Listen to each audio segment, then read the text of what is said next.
আসসালামু আলাইকুম ভিউয়ার্স, এখন শুনবেন এই মাত্র পাওয়া আপডেট খবরগুলো। ঢাকায় নেমে প্রধান উপদেষ্টার সঙ্গে মুঠোফোনে কথা বললেন তারেক রহমান। তারেক রহমানকে স্বাগত জানালেন জামায়াত আমির।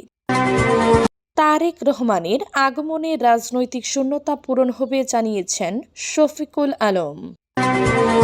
নির্বাচনী ব্যয় কমানো না গেলে দুর্নীতি কমানো যাবে না জানিয়েছেন দেবপ্রিয় ভট্টাচার্য। জামায়াতের সঙ্গে জোট বাঁধছে এনসিপি, দাবি আব্দুল কাদেরের।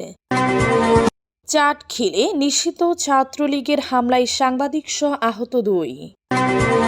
ঢাকায় নেমে প্রধান উপদেষ্টার সঙ্গে মুঠোফোনে কথা বললেন তারেক রহমান। অন্তর্বর্তী সরকারের প্রধান উপদেষ্টা অধ্যাপক মোহাম্মদ ইউনূসের সঙ্গে মুঠোফোনে কথা বলেছেন বিএনপির ভারপ্রাপ্ত চেয়ারম্যান তারেক রহমান। আজ বৃহস্পতিবার দেশে ফিরে ঢাকায় হযরত শাহজালাল আন্তর্জাতিক বিমানবন্দরের ভিআইপি লাউঞ্জ থেকে তারেক রহমান সরকার প্রধানের সঙ্গে কথা বলেন। আজ দুপুর 12:26 বিএনপির মিডিয়া সেলের ভেরিফাইড ফেসবুক পেজে দেয়া এক পোস্টে এ তথ্য জানানো হয়। পোস্টে বলা হয়, মাননীয় প্রধান উপদেষ্টা ডক্টর মোহাম্মদ ইউনূসের সঙ্গে কথা বলেছেন বিএনপির ভারপ্রাপ্ত চেয়ারম্যান তারেক রহমান।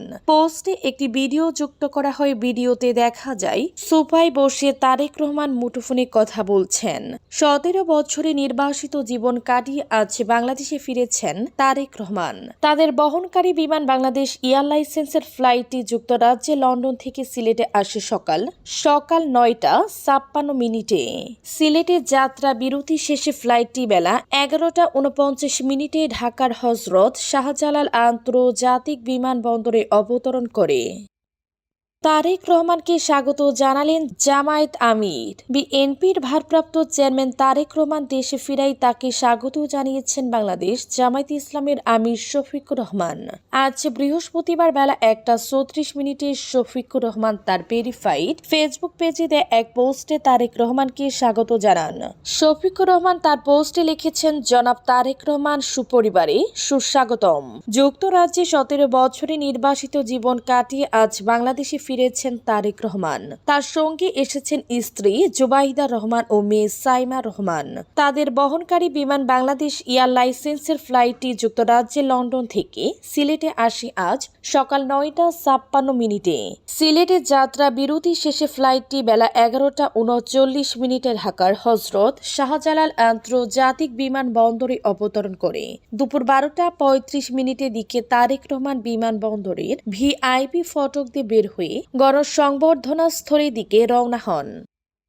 তারেক রহমানের আগমনে রাজনৈতিক শূন্যতা পূরণ হবে জানিয়েছেন শফিকুল আলম। বিএনপির ভারপ্রাপ্ত চেয়ারম্যান তারেক রহমানের আগমনে বাংলাদেশের রাজনৈতিক শূন্যতা পূরণ হবে বলে মনে করেন প্রধান উপদেষ্টার প্রেস সচিব শফিকুল আলম। বাংলাদেশে সত্যিকার অর্থে কিছু রাজনৈতিক শূন্যতা আছে। তারেক রহমানের আগমনে তা পূরণ হবে। বড়দিন উপলক্ষে খ্রিস্টান ধর্মাবলম্বীদের সঙ্গে শুভেচ্ছা বিনিময় করতে আজ বৃহস্পতিবার রাজধানীর তেজগাঁওয়ের পবিত্র জপমালা রানী গির্জায় গিয়ে সাংবাদিকদের প্রশ্নের জবাবে শফিকুল আলম এ কথা বলেন। 17 বছরে নির্বাসিত জীবন কাটিয়ে আজ বাংলাদেশে ফিরেছেন তারেক রহমান। তাদের বহনকারী বিমান বাংলাদেশ এয়ারলাইন্সের ফ্লাইটটি যুক্তরাজ্যের লন্ডন থেকে সিলেটে আসে সকাল 9:56 সিলেটে যাত্রা বিরতি শেষে ফ্লাইটটি বেলা 11:39 ঢাকার হযরত শাহজালাল আন্তর্জাতিক বিমানবন্দরে অবতরণ করে। বিএনপির ভারপ্রাপ্ত চেয়ারম্যানকে স্বাগত জানিয়ে প্রধান উপদেষ্টার প্রেস সচিব বলেন, তারেক রহমান বাংলাদেশের সবচেয়ে বড় দলের নেতা। তার দেশে আসার প্রভাব হবে খুবই ইতিবাচক। সামনে বড় নির্বাচন, এই কথা উল্লেখ করে শফিকুল আলম বলেন, দেশ একটা ডেমোক্রেটিক ট্রানজিশনে, গণতান্ত্রিক উত্তরণে আছে। তারেক রহমানের দেশে আসার পর এই ট্রানজিশন আরো স্মুথ হবে। নির্বাচনী ব্যয় কমানো না গেলে দুর্নীতি কমানো যাবে না জানিয়েছেন দেবপ্রিয় ভট্টাচার্য। নির্বাচনী ব্যয় কমানো না গেলে নির্বাচন পরবর্তী দুর্নীতি কমানো যাবে না বলে মন্তব্য করেছেন নাগরিক প্ল্যাটফর্ম বাংলাদেশের আহ্বায়ক ও সেন্টার ফর পলিসি ডায়ালগের CPD fellow doctor Debapriya Bhattacharya. তিনি বলেছেন, নির্বাচনী ব্যয় কমানো না গেলে নির্বাচনোত্তর দুর্নীতি কমানো যাবে না। কারণ এই ব্যয় পরে জনগণের কমিশনের কাছ থেকে আদায়ের চেষ্টা করা হয়। বুধবার রাজধানীর সিডাপ মিলনায়তনে নির্বাচনী ব্যবস্থার সংস্কার অগ্রগতি পর্যালোচনা শীর্ষক গোলটেবিল বৈঠকে তিনি এসব কথা বলেন। সুশাসনের জন্য নাগরিক সুজন এই বৈঠকের আয়োজন করে। দেবপ্রিয় ভট্টাচার্য বলেন, নির্বাচনী ব্যয় নিয়ন্ত্রণের ক্ষেত্রে রাজনৈতিক দল ও নির্বাচন কমিশন উভয়ের যে দায়িত্ব আছে, দুই ক্ষেত্রেই তা অবহেলা করা হচ্ছে। যেহেতু রাজনৈতিক দলগুলোর সংস্কারের কোনো প্রক্রিয়া হলো না এবং এটা আমরা পারলাম না, সেই কারণে নির্বাচন কমিশনের দায়িত্ব বেড়ে গেছে। নির্বাচন কমিশন তার সক্ষমতা প্রমাণ করতে পারবে কিনা এটা এখন দেখার বিষয়।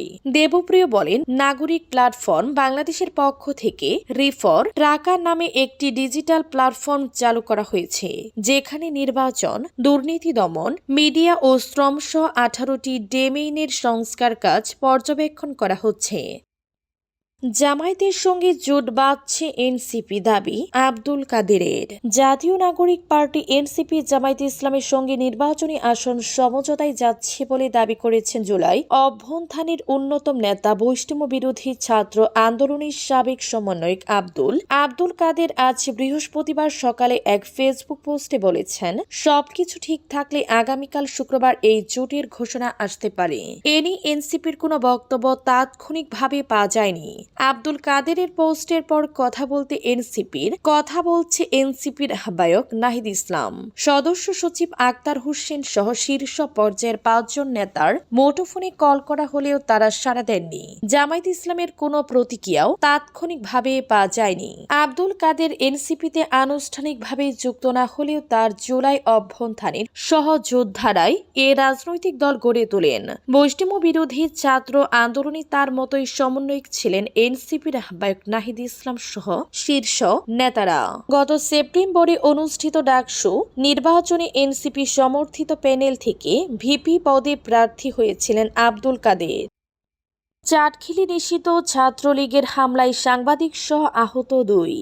নোয়াখালীর চাটখিল উপজেলায় নিষিদ্ধ ঘোষিত সংগঠন ছাত্রলীগের হামলায় এক সাংবাদিক সহ 2 জন গুরুতর আহত হয়েছেন।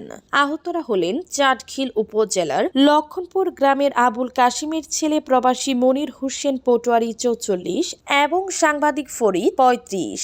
ঘটনাটি ঘটেছে বুধবার বিকেলে উপজেলার পাল্লা বাজার বড় মসজিদের পাশে।